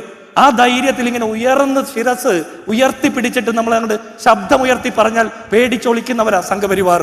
അതുകൊണ്ട് ഗാന്ധി വധത്തിൽ കേസിൽ പ്രതിയേർക്കപ്പെട്ടപ്പോ സവർക്കർ ആ കോടതി മുറിക്കകത്ത് പുറകിൽ ഒളിച്ചിരുന്നത്, നാഥുറാം വിനായക് ഗോഡ്സെക്ക് കണ്ണു കൊടുക്കാതെ ഒളിച്ചിരുന്ന സവർക്കറുടെ പ്രസ്ഥാനമാണ് സംഘപരിവാർ. സംഘപരിവാർ പിടിക്കപ്പെടുമെന്ന് തോന്നുമ്പോൾ ഒളിവിലിരിക്കാനേ അവർക്ക് സാധിക്കുള്ളൂ. അവരെ വെളിച്ചത്തിൽ കൊണ്ടുവന്ന് നിർത്തി പൊതുമധ്യത്തിൽ വിചാരണ ചെയ്യുന്നതാണ് നമ്മുടെ രാഷ്ട്രീയ ബോധ്യം എന്നുള്ളത് നമുക്ക് തിരിച്ചറിവുണ്ടാകണം. ഈ ഒരു ചോദ്യത്തിന് ഞാൻ കണ്ട ഒരു ഉത്തരം പ്രിയപ്പെട്ട മോഡറേറ്റർ ആദ്യം ചോദിച്ച ഉത്തരമാണ് നിങ്ങൾ നല്ലൊരു രാഷ്ട്രീയക്കാരനാകണമെന്നാണ്. അത് ജിൻഡോവിനെ കൃത്യമായി പറഞ്ഞു കഴിഞ്ഞു. ഞാനത് അദ്ദേഹം പറഞ്ഞോട്ടെ എന്ന് വെച്ചിട്ട് ആദ്യം പറഞ്ഞു. കൃത്യമായി പറഞ്ഞാൽ സംഘപരിവാറിൻ്റെ ഭാവി നിർണയിച്ചു കൊടുക്കുന്നത് നമ്മൾ തന്നെയാണ്. നമ്മൾ മീൻസ് നമ്മുടെ സൊസൈറ്റി. നിങ്ങൾ ഉദ്ദേശമല്ല പറഞ്ഞത്. ഇന്ന് ഇന്ത്യ രാജ്യത്ത് ഭരിച്ചുകൊണ്ടിരിക്കുന്ന ഇന്നത്തെ ഈ ഭരണാധികാരി നരേന്ദ്രമോദി ഉൾപ്പെടെയുള്ള ഈ രാജ്യത്തിൻ്റെ ഫാസിസ്റ്റ് ഭരണാധികാരികളുടെ അവർ വന്ന വഴി നിങ്ങൾ പരിശോധിച്ച് നോക്കിയാൽ മതി. എങ്ങനെയാണ് അവർ അധികാരത്തിൽ കയറിയിട്ടുള്ളത് എന്ന്. ഇന്ത്യയുടെ മൊത്തം ജനസംഖ്യയുടെ 30-40% വോട്ട് ജനങ്ങൾ മാത്രമാണ് അവരോടൊപ്പം നിൽക്കുന്നത്. ബാക്കി 60% ജനങ്ങൾ അവർക്കെതിരാണ്. പക്ഷെ എന്ത് സംഭവിച്ചു? ആ 60% ജനങ്ങളും ചിന്നിച്ചിതറി പലതരത്തിലുള്ള ബാലറ്റിലേക്ക് പോയതാണ് കാരണം. ഇന്ത്യയുടെ ചരിത്രം നോക്കൂ നിങ്ങൾ. ആദ്യത്തെ തെരഞ്ഞെടുപ്പിൽ ഇപ്പോൾ 3ാമത്തെ മോഡി ഗവൺമെൻറ്റാണ് വന്നത്. 2014 ഒരുപാട് വലിയ വിജയമാണ് BJP നേടിയത്. അത് കഴിഞ്ഞ് 2019 നടന്ന തെരഞ്ഞെടുപ്പിൽ അത് കുറച്ച് കുറയുകയുണ്ടായി. ഏറ്റവും നടന്ന 2024 തെരഞ്ഞെടുപ്പിൽ ജയിച്ചു ജയിച്ചില്ല എന്ന തരത്തിലായി അവർ മാറുകയുണ്ടായി. കാരണം എന്താണ്? നമ്മൾ ചിലപ്പോൾ നല്ല ബുദ്ധി തോന്നിയപ്പോൾ, അല്ലെങ്കിൽ നമുക്കൊരു ഐഡിയ തോന്നിയപ്പോൾ, നമ്മൾ ഒന്നിച്ചു നിൽക്കാൻ നമുക്ക് തോന്നിയപ്പോൾ അവിടെ പരാജയം ഉണ്ടാകാൻ തുടങ്ങി എന്നതാണ്. അവിടെയാണ് നമ്മൾ ഒന്നിച്ചു നിൽക്കുന്നത്. നമ്മളെന്ന് പറയുന്നത് അവിടെ മതേതര സമൂഹം എന്നാണ് പറഞ്ഞത്. അവിടെ ഈ രാജ്യം നിലനിൽക്കണമെന്ന ആഗ്രഹമുള്ളവർ, ഗാന്ധിയും നെഹ്റുവും ഒക്കെയുള്ള നമ്മുടെ ഇന്ത്യയുടെ ഈ ഇന്ത്യ എന്ന് പറയുന്ന ഈ ആശയത്തെ കൊണ്ടുവന്ന നമ്മുടെ മഹാരഥന്മാരായ മനുഷ്യർ രൂപകൽപ്പന ചെയ്തിട്ടുള്ള ആ രാജ്യത്തിൻ്റെ സങ്കല്പം ആഗ്രഹിക്കുന്നവർക്ക്, കാരണം ഇവിടെ സംഘപരിവാർ തോൽക്കണം എന്നതാണ് ആഗ്രഹിക്കുന്നത്. കാരണം ഇവിടെ മനുഷ്യനെ തമ്മിൽ ഭിന്നിപ്പിക്കുന്നു. ഇവിടെ നേരത്തെ ഇവിടെ സൂചിപ്പിച്ച സ്വാതന്ത്ര്യ സമര പോരാട്ടത്തിൽ ആ കാലഘട്ടത്തിൽ ബ്രിട്ടീഷുകാർക്കൊപ്പം നിന്നവരാണ് ഇന്ന് ഇപ്പോൾ രാജ്യസ്നേഹം പറഞ്ഞുകൊണ്ട് ഇവിടെ മുസ്ലിം സമുദായത്തെയും മറ്റു ആളുകളെയും ഈ നാട്ടിൽ നിന്ന് ആട്ടിയോടിപ്പിക്കാൻ ശ്രമിച്ചുകൊണ്ടിരിക്കുന്നത്. CAA എന്ന പേരിട്ടുകൊണ്ട്, NRC എന്ന പേരിട്ടുകൊണ്ട് ഇന്ത്യയുടെ പല അസം പോലെയുള്ള ബംഗാൾ പോലെയുള്ള പ്രദേശത്ത് അവിടെ അധിവസിക്കുന്ന പാവപ്പെട്ട മനുഷ്യരെ നിങ്ങൾക്ക് രേഖയില്ല എന്ന് പറഞ്ഞുകൊണ്ട്, ഒരുപക്ഷെ അവരുടെ പിതാമഹന്മാരാണ് അന്നത്തെ ബ്രിട്ടീഷുകാർക്കെതിരെ ശക്തമായി സമരം നടത്തിയവർ, അല്ലെങ്കിൽ അന്നത്തെ ബ്രിട്ടീഷിന്റെ വൈദേശിക ആധിപത്യത്തിന്റെ തേർവാഴ്ചക്കെതിരെ സമരം നടത്തിയവരുടെ പിന്തലമുറക്കാരോടാണ് ഈ രാജ്യം വിട്ടുപോകാൻ ഇവർ പറയുന്നത്. ആരാണ് പറയുന്നത്? ഒരു കാലത്ത് ബ്രിട്ടീഷുകാരുടെ ഷൂനക്കികളായി ആ സമരത്തിൽ ബ്രിട്ടീഷുകാർക്കൊപ്പം നിന്നുകൊണ്ട് ഇന്ത്യയെ ചതിച്ചവരാണ് ഇപ്പോൾ ഇന്ത്യക്കാരോട് പോകാൻ പറയുന്നത്. അവർക്ക് നമുക്ക് കൊടുക്കേണ്ട മറുപടിയാണ്, ഇത് ഇന്ത്യ എന്ന് പറയുന്നത് എൻ്റെ രാജ്യമാണ്, അത് ഞാൻ ജീവനോള കാലത്തോളം ഞാൻ ഇവിടെ ജീവിക്കുക തന്നെ ചെയ്യും എന്നൊരു പ്രതിജ്ഞ കൊടുക്കാൻ നിങ്ങൾക്കാവണമെന്നാണ്. അവിടെയാണ് നേരത്തെ ഞങ്ങൾ ആദ്യത്തെ ക്വസ്റ്റ്യനിൽ പറഞ്ഞ ഉത്തരം. നിങ്ങൾ നല്ലൊരു രാഷ്ട്രീയക്കാരനാകണമെന്ന് പറയുന്നത്, നിങ്ങൾ നല്ലൊരു വിഷനറിയുള്ള, അല്ലെങ്കിൽ നിങ്ങൾക്ക് കാഴ്ചപ്പാടുള്ള നല്ലൊരു വിദ്യാർത്ഥിയായി മാറുമ്പോഴാണ് ആ അനീതിക്കെതിരെ നിങ്ങൾക്ക് ചോദ്യം ചെയ്യാൻ കഴിയുന്നത്. ഇപ്പോൾ ഇവരുടെ ആഗ്രഹം എന്താണെന്ന് വെച്ചാൽ കുട്ടികളെ, അല്ലെങ്കിൽ ചോദ്യം ചോദിക്കുന്നവരെ ഇല്ലായ്മ ചെയ്യുക എന്നതാണ്. അല്ലെങ്കിൽ ഈ രാജ്യത്തിൻ്റെ അനീതിക്കെതിരെ ശബ്ദിക്കുന്നവരെ ഇല്ലായ്മ ചെയ്യുക എന്നതാണ്. ലോകത്തുള്ള എല്ലാ ഭരണാധികാരികളും പരിശോധിച്ച് നോക്ക്. ഇതിനേക്കാൾ വലിയ അഹങ്കാരിയും ഏകാധിപതിയുമായിരുന്ന ഹിറ്റ്ലറുടെയും മുസോളിനിയും ഒക്കെ കഥകൾ നിങ്ങൾക്ക് വായിച്ചാൽ മനസ്സിലാകും. അവരെല്ലാം അതിൻ്റെ എക്സ്ട്രീം ലെവലിൽ നിന്ന് തകർന്നു പോയവരാണ്. ഇസ്ലാമിക ചരിത്രം വായിച്ചാൽ ഫിറൗന്റെ ചതൊക്കെ നമുക്കറിയാവുന്നതാണ്. അതുപോലെ തന്നെയാണ് ഇന്നിപ്പോൾ ഈ രാജ്യത്തുമുള്ളത്. അതുകൊണ്ട് നമ്മൾ ഒരിക്കലും ഭയപ്പെട്ട് ജീവിക്കേണ്ടവരല്ല, നമ്മൾ ആരുടെ മുന്നിലും തലകുനിച്ച് ജീവിക്കേണ്ടവരല്ല, മറിച്ച് ആത്മാഭിമാനത്തോടു കൂടി ഇത് എൻ്റെ ഉപ്പമാർ, എൻ്റെ വലിയുപ്പമാർ, എൻ്റെ ഉപ്പൂപ്പമാർ നേടിത്തന്ന രാജ്യത്തിന്റെ പിന്തലമുറക്കാരനാണെന്ന് ഫാസിസ്റ്റുകാരെ മുഖത്ത് നോക്കി പറയാൻ കഴിയുമ്പോഴാണ് ഈ രാജ്യത്ത് നിന്ന് സംഘപരിവാറുകൾ പത്തിമടക്കി ഓടുന്ന കാഴ്ച നമുക്ക് കാണാൻ കഴിയുന്നത്. അവിടെ ചോദിക്കാൻ ത്രാണിയുള്ള, ചോദിക്കാൻ ശക്തിയുള്ള നല്ല ചെറുപ്പക്കാരായി, നല്ല യുവാക്കളായി എപ്പോൾ നമുക്ക് മാറാൻ കഴിയുമോ അവിടെ സംഘപരിവാറിന്റെ അന്ത്യമായിട്ടുണ്ട് പ്രിയപ്പെട്ടവരെ. തീർച്ചയായും ഈ വളരെ സന്തോഷം തോന്നുന്നതാണ് നമ്മുടെ അഗ്രസീവ്നെസ് ഈ വിഷയത്തിൽ കാണുമ്പോൾ. അതോടൊപ്പം എനിക്കൊന്നു നമ്മുടെ ചർച്ച ഏറ്റവും അവസാനത്തെ ഒരു ചോദ്യത്തിലേക്ക് പോകാമെന്ന് തോന്നുകയാണ്. ഫാഷിസം എന്ന് പറഞ്ഞാൽ അടിച്ചേൽപ്പിക്കുന്നതാണല്ലോ ഫാഷിസത്തിൻ്റെ. അത് സംഘപരിവാരം ചെയ്താലും മറ്റാരെങ്കിലും ചെയ്താലും അത് ഫാഷിസമാണെന്ന് നമ്മൾ പറയാം. ഇവിടെ നമുക്കുള്ളൊരു കൺസേൺ കൂടെ പറഞ്ഞ് ഈ ഒരു ഡിസ്കഷൻ നമ്മൾ വൈൻഡപ്പ് ചെയ്യാണ്. നമ്മുടെ നാട്ടിൽ ഇപ്പോൾ കുറച്ചായിട്ട് കണ്ടുവരുന്ന ഒരു രീതിയുണ്ട്. പിന്നെ പൊതു ധാരണയിൽ, അല്ലെങ്കിൽ പൊതുബോധം സെറ്റ് ചെയ്യുന്ന ചില പുരോഗമന ക്രൈറ്റീരിയകളുണ്ട്. ആ ക്രൈറ്റീരിയകളോട് മീറ്റ് ചെയ്യാതിരുന്നാൽ അവരെയൊക്കെ താലിബാൻ ചാപ്പയടിച്ച് പുറത്താക്കുന്ന ഒരു സിസ്റ്റം, അല്ലെങ്കിൽ ഒരു രീതിയുണ്ട്. അതിനെക്കുറിച്ചൊരു കമൻറ്റ് പറയുമ്പോൾ അതെന്ത് ഈ ചർച്ചയിൽ ഇവിടെ അത് പ്രസക്തമാകുന്നത് എങ്ങനെയാണെന്ന് ചോദിച്ചാൽ, നമ്മൾ തിന്നുന്ന ഭക്ഷണത്തിൻ്റെയും നമ്മൾ ധരിക്കുന്ന വസ്ത്രത്തിൻ്റെയും തീരുമാനം മറ്റൊരാളാവുകയും അത് അടിച്ചേൽപ്പിക്കുകയും ചെയ്യുന്നത് ഫാഷിസമാണ്. അത് സംഘപരിവാരം ചെയ്യുമ്പോൾ നമ്മൾ ഒറ്റക്കെട്ടായി അതിനെ എതിർക്കും. എന്നാൽ ഇപ്പോൾ പ്രത്യേകിച്ചും മതപരമായി വിശ്വാസികൾ ചെയ്യുന്ന ചില കാര്യങ്ങൾ അത് അവർ മനസ്സിലാക്കുന്ന പൊതുബോധത്തിൻ്റെ, ധാർമ്മികത്തിൻ്റെ അല്ലെങ്കിൽ ലിബറൽ കാഴ്ചപ്പാടിൻ്റെ, പുരോഗമന കാഴ്ചപ്പാടിൻ്റെ രീതിയല്ല എന്ന് മനസ്സിലാക്കിയാൽ അതിന് വിരുദ്ധമായ ഒന്ന് അടിച്ചേൽപ്പിക്കാൻ ശ്രമിക്കുന്നതും ഫാഷിസമാണ് എന്ന് ഞങ്ങൾ വിശ്വസിക്കുന്നുണ്ട്. അതിനോടുള്ള രണ്ട് സംഘടനകളുടെയും കൂടെ പ്രതികരണം കൂടെ കേട്ട് നമുക്ക് ഈ സെഷൻ വൈൻഡപ്പ് ചെയ്യാൻ പോകും. ഇത് ഫാസിസം തന്നെയാണ്. ഈ അടുത്ത കാലത്ത് ഒരു പൊതുപ്രവർത്തകൻ പറഞ്ഞു, വെള്ള കതറിടാത്തവർ രാഷ്ട്രീയ പ്രവർത്തനത്തിൽ നേതാക്കളാകാൻ യോഗ്യരല്ല എന്ന്. ഞാൻ പൊതുവെ കതർ കൂടുതൽ ധരിക്കുന്ന ആളാണ്, കതർ അല്ലാത്തതും ധരിക്കും. അന്നത്തെ ദിവസം അതുകൊണ്ട് മാത്രം ഞാൻ കതറിട്ടില്ല. ഞാനൊരു 500 രൂപയ്ക്ക് മേടിച്ച കതറല്ലാത്തൊരു ഷർട്ട് ഇട്ട്, എന്നിട്ട് ഞാൻ അതിനെക്കുറിച്ചൊരു കമൻ്റ് എഴുതിയിട്ടു. ഖദർ എന്തുകൊണ്ടാണ് ഈ രാജ്യത്തിൻ്റെ ദേശീയ വസ്ത്രമായി മാറിയെന്ന് ചോദിച്ചാൽ, ബ്രിട്ടീഷുകാരോടുള്ള പോരാട്ടത്തിൻ്റെ ഭാഗമായിട്ട്, സ്വദേശിവൽക്കരണത്തിൻ്റെ ഭാഗമായിട്ട് ഗാന്ധിയുടെ ഒരു വിപ്ലവമായിരുന്നു. ഈ രാജ്യത്തിൻ്റെ സർവ്വ മൂലകളിലും പെടുന്ന സർവ്വ സ്ത്രീകളുടെയും കയ്യിലേക്ക് ഈ ചർക്കയിൽ നൂൽ നൂറ്റുകൊണ്ട് നാണയത്തുട്ടെത്തിക്കുന്ന ഒരു സാമൂഹ്യ വിപ്ലവം കൂടിയായിരുന്നു ഖാദി. ആ ഖാദി, ഗാന്ധി കൊണ്ടുവന്ന ഖാദി, നമ്മൾ ധരിക്കുന്ന ഖാദി, ഈ രാജ്യത്തിൻ്റെ വസ്ത്ര ഐക്കണായി മാറിയ ഖാദി, ഏതെങ്കിലും ഒരാൾ, അത് കോൺഗ്രസ്സുകാരനായിക്കോട്ടെ, BJP-കാരനായിക്കോട്ടെ, മറ്റാരും ആയിക്കോട്ടെ, നിങ്ങൾ നിർബന്ധമായും ധരിക്കണമെന്ന് പറഞ്ഞാൽ അത് ഫാസിസമാണ്. ഖാദിയുടെ മറവിലൂടെ ഫാസിസം നടപ്പാക്കാൻ ശ്രമിച്ചാൽ നമ്മൾ ചെറുക്കണം. ഇതേ പാടുള്ളൂ എന്ന് പറഞ്ഞാൽ നമ്മൾ ചെറുക്കണം. നിങ്ങൾ ഈ ഭക്ഷണം മാത്രം കഴിച്ചാൽ മതിയെന്ന് സർക്കാരോ ഭരണകൂടമാണോ തീരുമാനിക്കേണ്ടത്?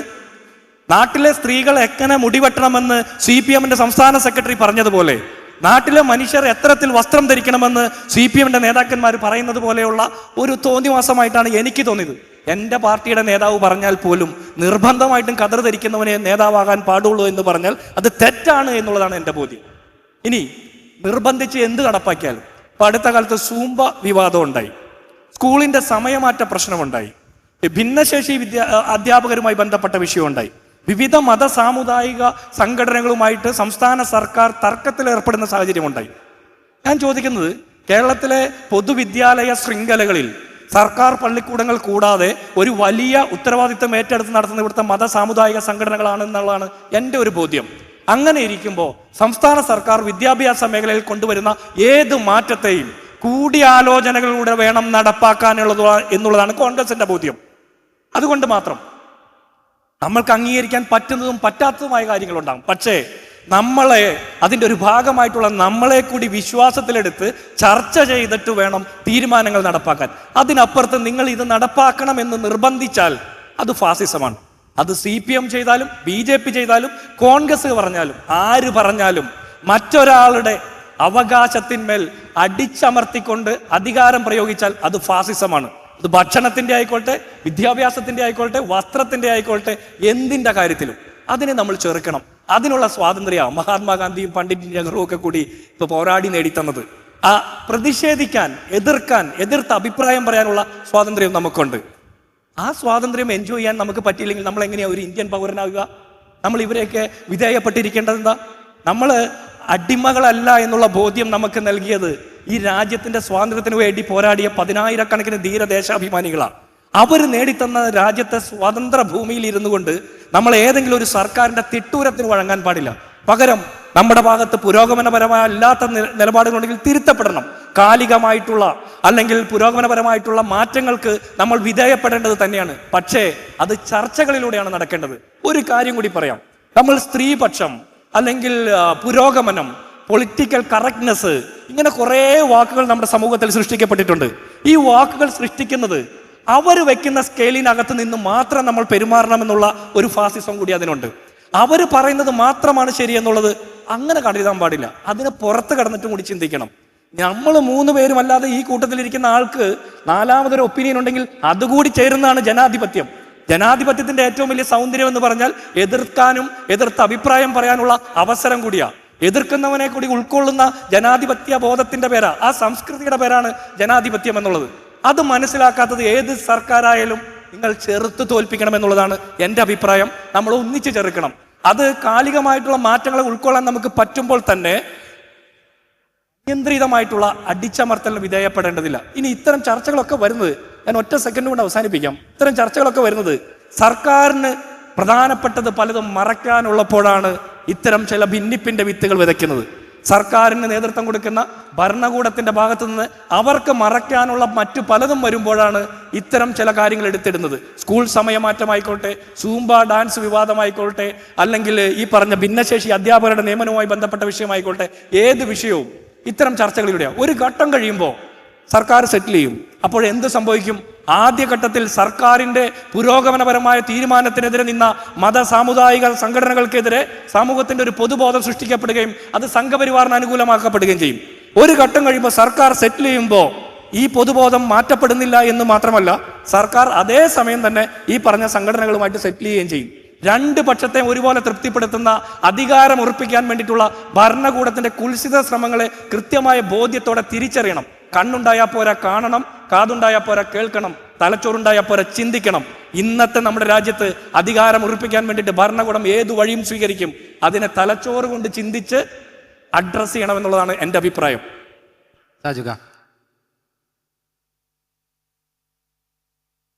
ഇന്നിപ്പോൾ MSMന്റെ വേദിയിൽ നിന്നാണ് ഈ ചോദ്യം ഞാൻ ഉത്തരം പറയുന്നത്. തീർച്ചയായിട്ടും പ്രൊഫ്കോണിൻ്റെ വേദിയാണ്, MSMന്റെ വേദിയാണ്, പ്രബോധക പ്രസ്ഥാനത്തിൻ്റെ വേദിയാണ്. ഇപ്പോൾ സ്വാഭാവികമായും നേരത്തെ പറഞ്ഞതുപോലെ ഒരുപാട് പ്രശ്നങ്ങൾ ഈ ഒരു വിഭാഗം നേരിട്ടുകൊണ്ടിരിക്കുന്ന ഒരു സമയമാണ്.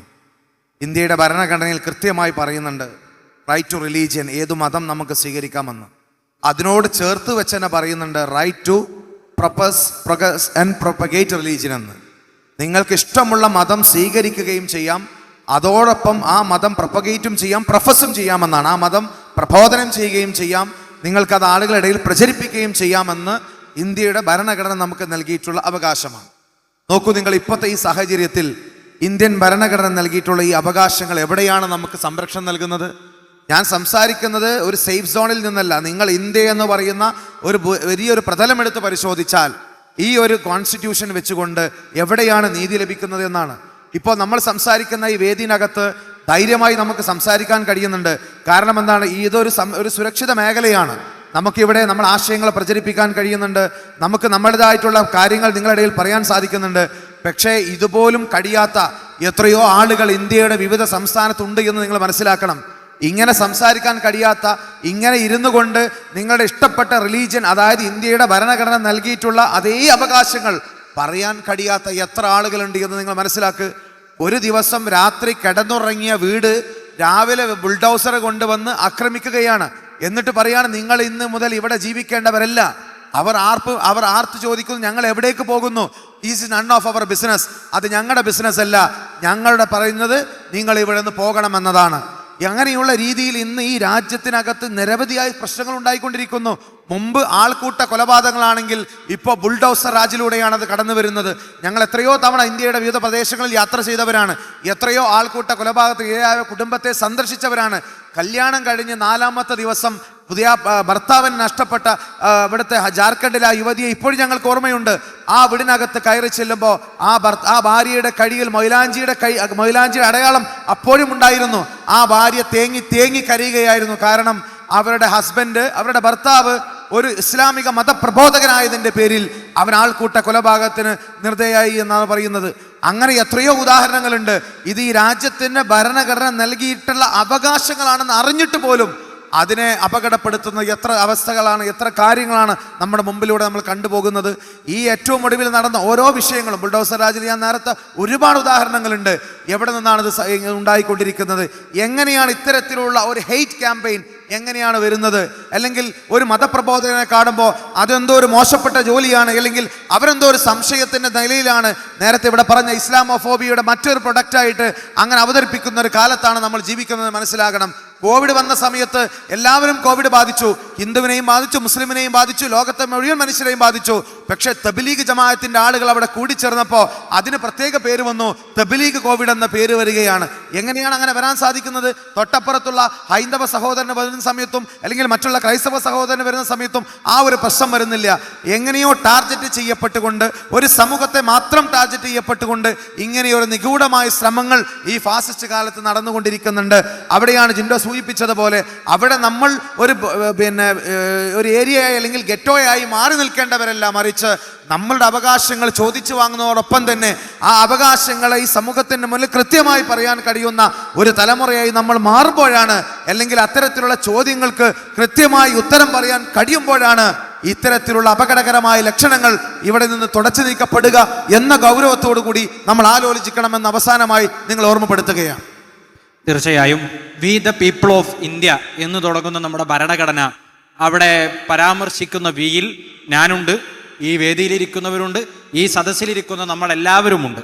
അങ്ങനെ നമ്മളെല്ലാവരും ചേർന്ന we the people of India എന്നൊരു ഭരണഘടനയ്ക്ക് രൂപം കൊടുക്കുന്നിടത്തും ആത്മാഭിമാനബോധത്തോടുകൂടെ പറയാൻ പറ്റുന്ന ഒരു ചരിത്ര പശ്ചാത്തലമുള്ളവരാണ് നമ്മൾ എന്നതുകൊണ്ട് തന്നെ ഇന്ത്യ രാജ്യം അതിൻ്റെ ഭരണഘടന നമുക്ക് നൽകുന്ന അവകാശങ്ങളെ പരിപൂർണമായി സ്വീകരിച്ച് അതിനെ തമസ്കരിക്കാൻ, അതിനെ ഇല്ലായ്മ ചെയ്യാൻ പരിശ്രമിക്കുന്നവർ ആര് തന്നെയായാലും, രാജ്യത്തിനകത്തുള്ളവരായാലും പുറത്തുള്ളവരായാലും, അവരെ റെസിസ്റ്റ് ചെയ്ത് സ്വതാൽപര്യങ്ങൾക്ക് വേണ്ടി ഇസ്ലാമോഫോബിയ അടക്കമുള്ള കാര്യങ്ങളെ ആയുധമായി സ്വീകരിക്കുന്നവർക്കെതിരെ നിലപാടെടുത്ത് മുന്നോട്ട് പോകുക എന്ന സന്ദേശമാണ് ഈ ഘട്ടത്തിൽ പ്രോഫ്കോൺ പങ്കുവെക്കുന്നത്.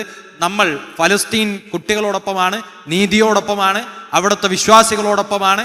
ഇവിടെയും അമർച്ച ചെയ്യാൻ പരിശ്രമിച്ചുകൊണ്ടിരിക്കുന്ന ഭരണകൂട ഭീകരതയുടെയും സംഘപരിവാർ ഫാഷിസത്തിനുമെതിരെയാണ് നമ്മളെന്ന് ഉറക്കെ പ്രഖ്യാപിച്ചുകൊണ്ട് തന്നെയാണ് ഈ സെഷൻ ഇവിടെ അവസാനിക്കുന്നത്. 29ാമത് പ്രോഫ്കോണിലെ ഈ ഒരു സെഷൻ വളരെ മനോഹരമായ അഭിപ്രായ പ്രകടനങ്ങൾ കൊണ്ട് നമ്മുടെ കൂടെ ചേർന്ന രണ്ടുപേർക്കും, ഡോക്ടർ ജിൻഡോ ജോൺ കോൺഗ്രസിൻ്റെ വക്താവാണ്, MSFന്റെ ദേശീയ പ്രസിഡന്റ് അഹമ്മദ് സാജു, രണ്ടുപേർക്കും വിസ്ഡം സ്റ്റുഡൻസിൻ്റെ നന്ദി അറിയിക്കുകയാണ്. അതോടൊപ്പം ഈ സെഷൻ വളരെ മനോഹരമായി ഇവിടെ അവസാനിക്കുകയാണ്. അസ്സലാമു അലൈക്കും വറഹ്മത്തുള്ളാഹി വബറകാതുഹു. അസ്സലാമു അലൈക്കും.